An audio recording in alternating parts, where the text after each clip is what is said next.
Fight between two teenagers outside of a Suffolk County high school ended with an arrest after the mother of one of the teens involved jumped in and started swinging a metal water bottle. Her intervention left one of the teens with a big gash on her forehead. Whenever I talk about teen violence or youth violence, as the media likes to paint it, oftentimes I will receive comments criticizing the parents of those teens, the parents of those youths, when in reality, 100% of the time, this is actually not true. In fact, we recently did a story about a teen carjacker who stole multiple vehicles, whose mother actually not only went to the court demanding consequences, but went to the media demanding consequences for her son because she understood that him getting slaps on the wrist was only enabling his criminal behavior. And in those instances where the parent is trying their best but the kid is out of control and they absolutely want consequences from the criminal justice system, but the woke judges or woke prosecutor refuse to deliver, I think we really need to go out of our way to praise those parents. However, in this case, in this particular story, not only do I believe that the mother is responsible for her daughter's violent tendencies, but the mother herself decided that it would be appropriate to participate in a fight when she saw her daughter in an argument, and she actually physically assaulted a 14-year-old girl with a weapon. This is what we're going to talk about today. It's absolute madness. But before we do, I want to thank everybody who supports this channel via actualjusticewarrior.com/join. Give me the money. Give me the money. Okay? Her mom just came in and started beating me with the cup. I took my head because I saw blood dripping. I took my head and I saw blood all over my hands. 14-year-old Madison Evans, about to start 10th grade here at Brentwood High School, describing a brutal fight as she left summer classes Tuesday morning. In this video taken by her cousin, you can see her arguing with another. So look, already there's a bunch of different red flags in this particular case. First and foremost, what is described as an argument is an argument that is rapidly escalating to a physical altercation. And of course, this is happening at a summer school. So we're talking about kids that already aren't doing well in school, but it is very important for you to understand that we're also discussing 9th graders moving on to 10th grade. So these are high schoolers, sophomores. This is who we're discussing, and you have this level of craziness outside of a public school, and actually just outside of a public school, since it appears that the altercation started within the school. But what you guys might not notice is that one of these things is not like the other. One of these people is not being blurred because they are not a student. This is, in fact, a mother, the mother of this particular child, and she is going to take this to a whole other level, despite the fact that you have school security. Other student, a 15-year-old girl in the lavender shirt.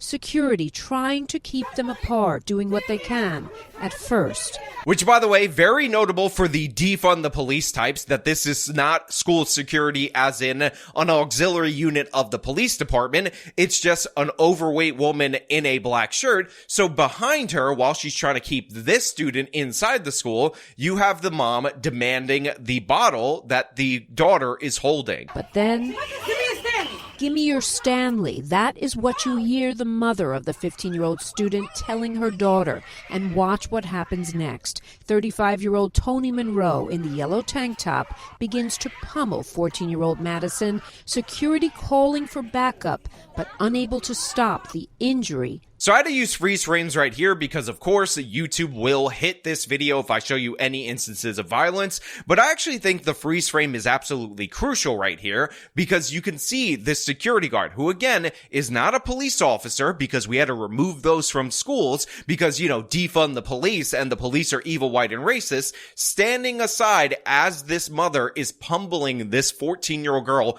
in the head with one of those Stanley cups, which is being described as a metal bottle throughout the course of all the different reports that I find. And yeah, this is one of the problems when you decide to replace your actual police, people with authority and skills in order to deal with violence to this scale, with regular ordinary people in just a regular black shirt that obviously can't handle this situation. While she's standing aside and calling for backup, this girl is getting pummeled, and you could see by by this image of her in this interview that her head was split open by said water bottle. Again, absolute madness right here. Completely inappropriate and inexcusable behavior from the mother. Obviously, that should go without saying. But of course, we also have to take note of the fact that this is defund the police in action right here. Remember, the first thing that they targeted in New York City was the units of officers that were in public schools, because it was kind of evil, white, and racist that those officers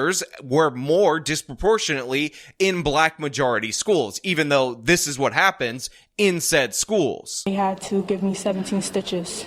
17 stitches. Yes. So this girl needed 17 stitches to repair the gash in her head. 17 stitches is what this girl, who again was in summer school, a high schooler, a freshman turning into a sophomore, had to get in order to deal with the damage from this assault, while the woman in black, the overweight security guard, was still calling for backup. Today in court, Toni Monroe facing the judge, her lawyer insisting it was Monroe's daughter who was being bullied. In fact, that's why she was here at the Brentwood High School for a meeting about it.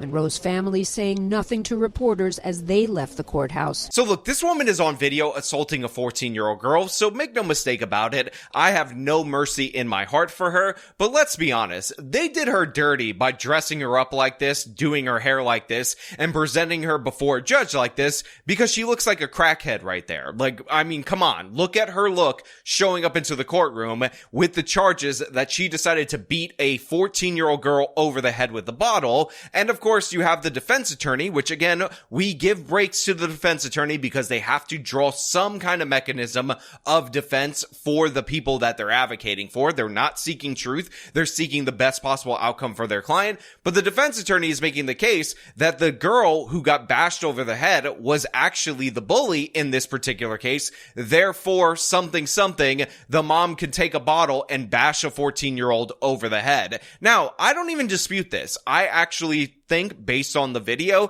that the girl that got hit over the head was definitely an active participant in the fight with the other 14-year-old girl. There's a reason she was being held back. But an adult, a mother, taking a weapon and attacking a child is wildly inexcusable. And of course, her family doesn't want to make comments about this. They find this incredibly embarrassing.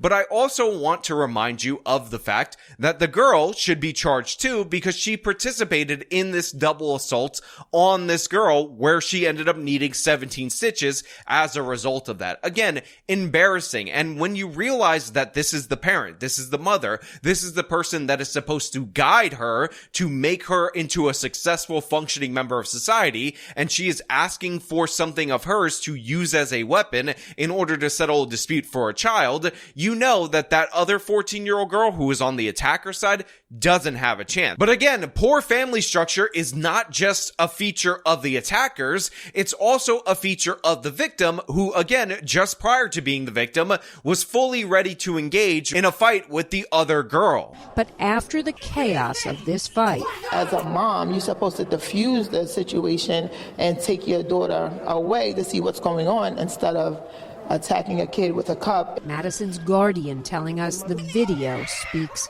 volumes. So you have this lady right here who says, as a mom, you're supposed to diffuse the situation, and obviously that's not what occurred. And then we hear from Madison's guardian, because it appears that Madison does not actually have a mother or anybody in her life other than this person who is her legal guardian, because again, this all involves poor family structure. Bad decisions in the raising of these children ended up leading to a situation where they're ready to fight, ready to scrap in a high school. The only thing that makes this situation extra unique is that you have a mother participating in that strike. We have an example of the bad decisions in real time that led her daughter to be this way in this actual engagement. But of course, this girl Madison, the victim in this particular case, she also has bad family structure, and she was popping off at the beginning of the video just as much as the other girl. She could have died.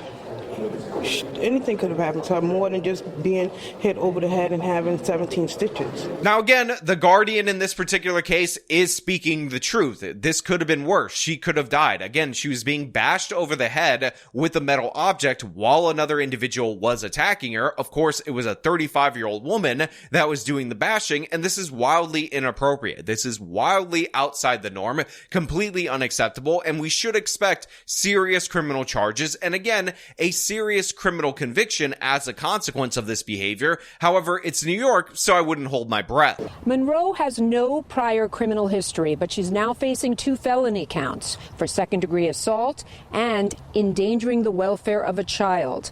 The judge released her with GPS monitoring. He also issued an order of protection. Now look, you guys can argue about whether or not bail is appropriate for this particular case, but I will just point out that because it's New York, we end up in a situation where we get a same-day automatic release or next-day automatic release in this particular case with GPS monitoring. Now, of course, the mother has no previous known criminal history to the courts at this moment in time, so that could factor into whether or not you're going to release her on her own recognizance. But to me, when you take a weapon and mercilessly attack a child at a school, maybe, just maybe, we're going to charge you something in order to keep you in jail for a little while to make sure you return to court. Maybe, just maybe, we're not just going to drop a little ankle monitor on you and hope that everything's all right. But of course, I want to know what you guys think about this down in the comments below. What do you think about the fact that they didn't have officers in this Islip school running security? Instead, they had some overweight woman